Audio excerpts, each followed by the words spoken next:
Bismillahirrahmanirrahim. Assalamualaikum warahmatullahi wabarakatuh.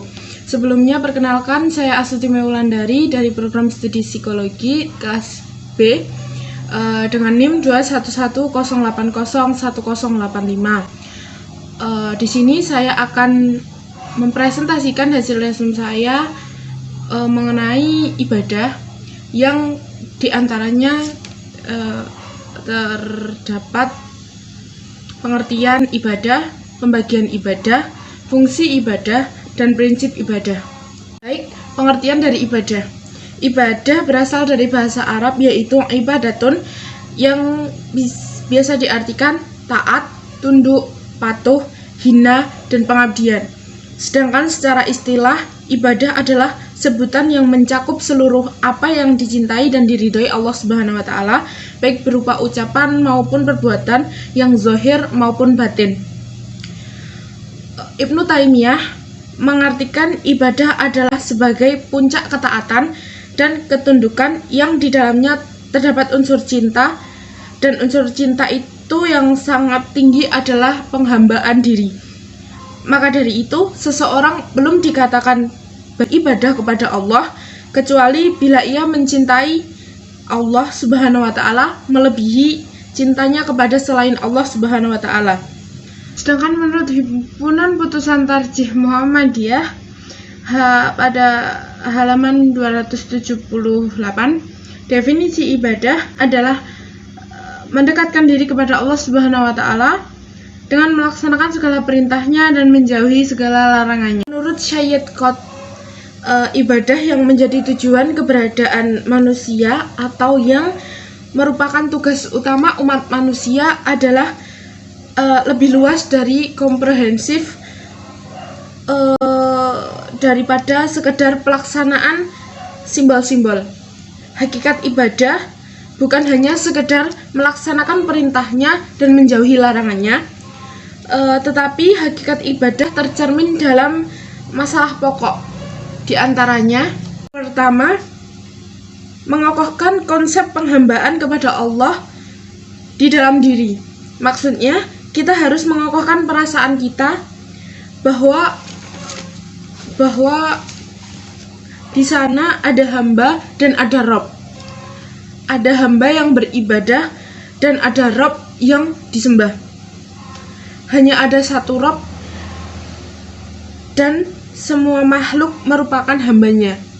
Yang kedua, menghadapkan diri kepada Allah dengan seluruh gerak hati, gerak anggota badan, dan gerak kehidupan.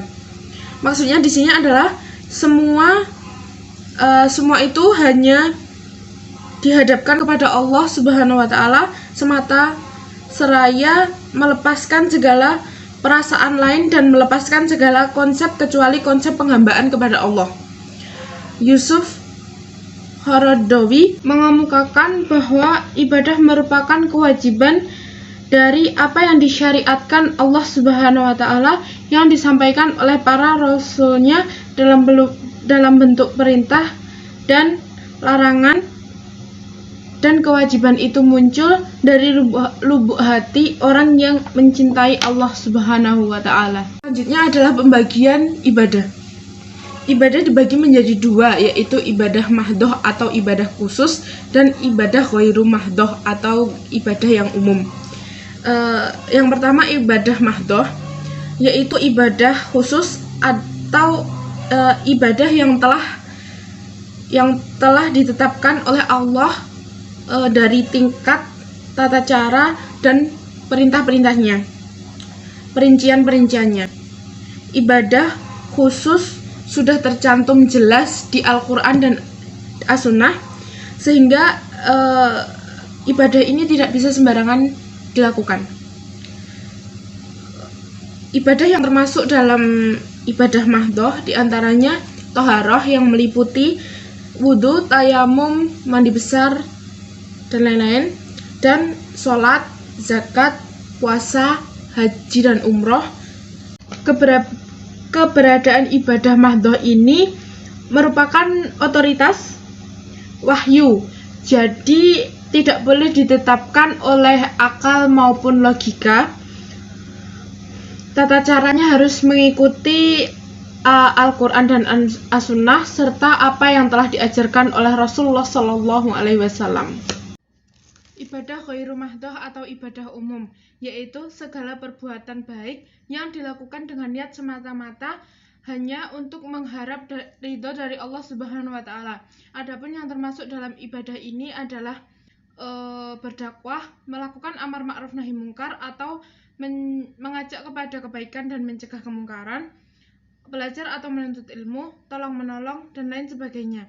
Adapun firman Allah yang berkaitan dengan ibadah ghairu mahdoh adalah Quran Surat Al-Imran ayat 104 tentang amar ma'ruf nahi mungkar yang berbunyi, A'udzubillahi minasyaitonirrajim, wal takum minkum ummatun yad'una ilal khairi wa ya'muruna bil ma'rufi wa yanhauna 'anil munkar wa ulaika humul muflihun. Shadaqallahul adzim. Oke, yang selanjutnya adalah fungsi ibadah. Yang pertama, untuk menumbuhkan kesadaran pada diri manusia bahwa ia diciptakan sebagai manusia oleh khusus untuk beribadah kepada Allah Subhanahu wa Ta'ala, yang telah dijelaskan dalam Quran Surat Az-Zariyat ayat 56. Yang kedua, mewujudkan hubungan antara hamba dengan Tuhannya, atau biasa disebut dengan hablum minallah.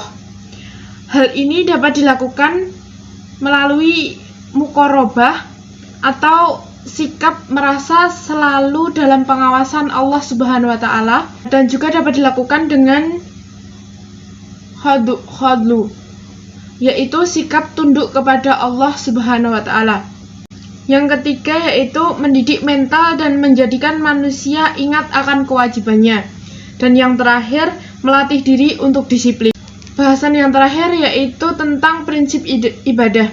Syakir Jamaluddin menjelaskan ada 6 pedoman dalam beribadah. Keenam prinsip dalam beribadah tersebut adalah, yang pertama, hanya menyembah kepada Allah Subhanahu wa Ta'ala. Maksudnya, penyembahan ini semata-mata sebagai wujud untuk mengesahkan Allah Subhanahu wa Ta'ala. Prinsip ini menjadi prinsip paling utama.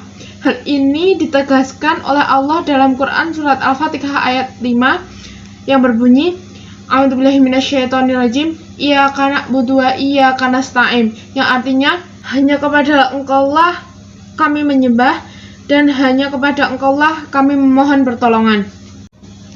Yang kedua yaitu tanpa perantara. Maksudnya, seseorang yang hendak beribadah kepada Allah Subhanahu wa Ta'ala harus meyakini bahwa Allah Subhanahu wa Ta'ala itu dekat, sehingga tidak perlu perantara.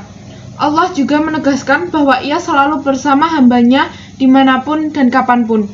Yang ketiga, harus ikhlas. Maksudnya, dalam beribadah, motifnya adalah murni hanya mengharap ridho dari Allah Subhanahu wa Ta'ala, bukan karena ingin dipuji oleh orang lain.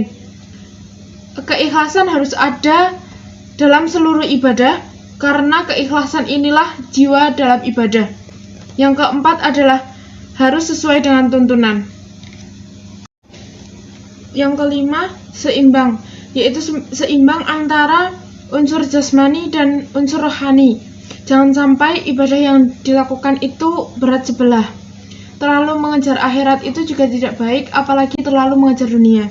Jadi harus imbang antara mengejar akhirat dan mengejar dunia.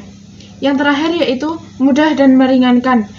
Setiap ibadah yang disyariatkan oleh Allah Subhanahu wa Ta'ala pasti sesuai dengan kemampuan hambanya, tidak mungkin memberatkan hambanya. Mungkin hanya itu yang dapat saya sampaikan. Kurang dan salahnya saya mohon maaf. Jika ada salahnya itu datangnya dari saya, dan jika ada benarnya itu datangnya dari Allah Subhanahu wa Ta'ala.